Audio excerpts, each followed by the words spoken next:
Ladies and gentlemen, in this debate, side of the opposition needs to prove to you that behind any moral legitimacy is consent.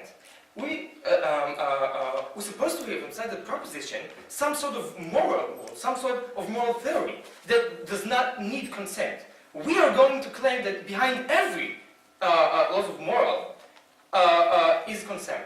I'm going to explain about consent and social context and why this is the basis of the theory, and after that I will explain specifically why every moral theory has to be based on consent before the short rebuttal. Because all we hear from side of the proposition is the moral is objective, and people cannot judge from the objective point of view. But we are saying that they accepted the idea of the world beforehand. They were objective when they created those rules, because he talks mostly about relative morality, and there is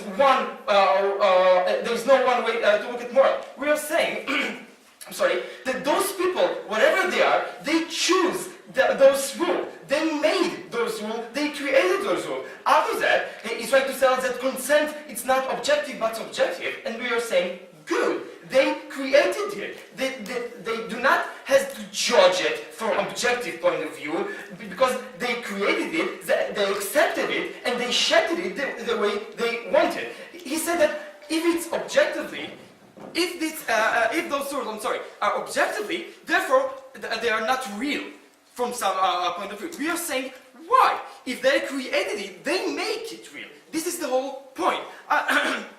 I'm sorry, we do not want to judge, we are not talking about judging the moral rules, we are talking about creating the basic of the moral rules.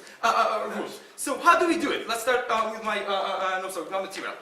We are saying that the basis of the whole morality is, it's to serve humankind, right? Moral rules have some goal. There is no such thing as intrinsic good in some rule, but if it is serve some people, right? Therefore, we think that the basics of moral is to serve humankind. We say that every moral based on consent. Two examples and then rationale. First of all, we are saying that if we accept determinism, there is no place to moral, because I had to do this thing.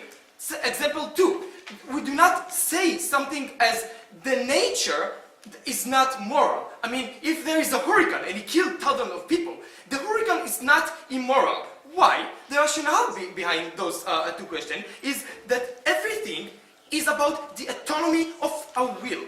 A will to do something good, a will to do something wrong. Therefore, we think that behind this rationale, standing the idea that people choose what to do. People shape their moral rules.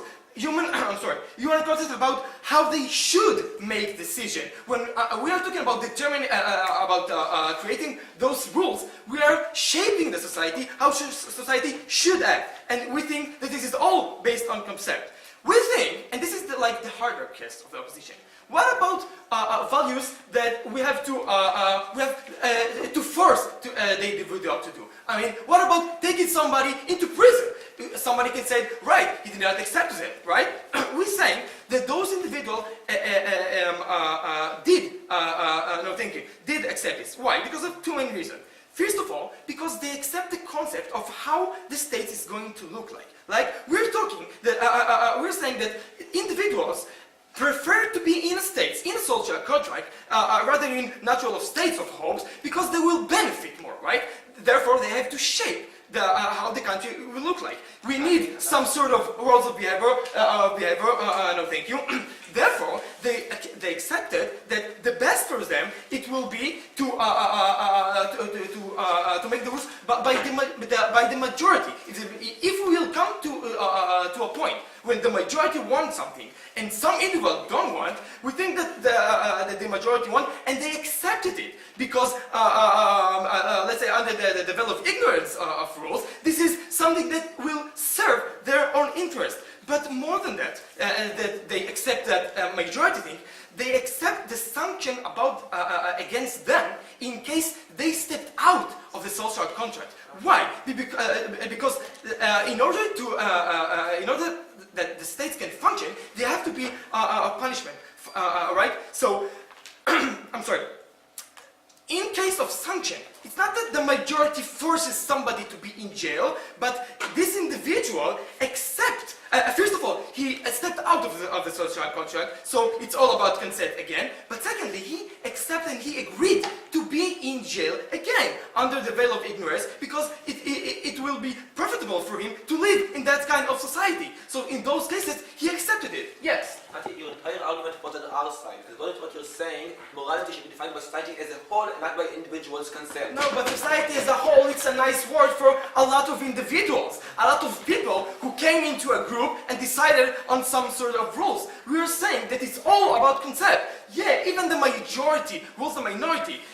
Both the majority accepted that, so it comes back to consent, and even the minority, as I just explained, they accepted the rules. They accepted that they will be in prison in case they will kill somebody. So why do we think that behind every moral legitimacy is consent? Because we think that, as I explained, there is no moral that is not taking into account action of people, willing of people. It's all about judgment. There is no judgment, there is no punishment. If there is no willing to action, if there is no free will to do whatever you want. This is like the basics of human being. Secondly, we're saying that what is good and what is bad. What are the morals? What are the rules of morals? What the society should look like, determined by people. People choose how to do it. Legalization of marijuana, determined by people. Gay rights, determined by people. It's not inherent good or bad in marijuana or gay rights, but it depends on the consent of those people. Therefore, first of all, it's based on consent, but I'm sorry.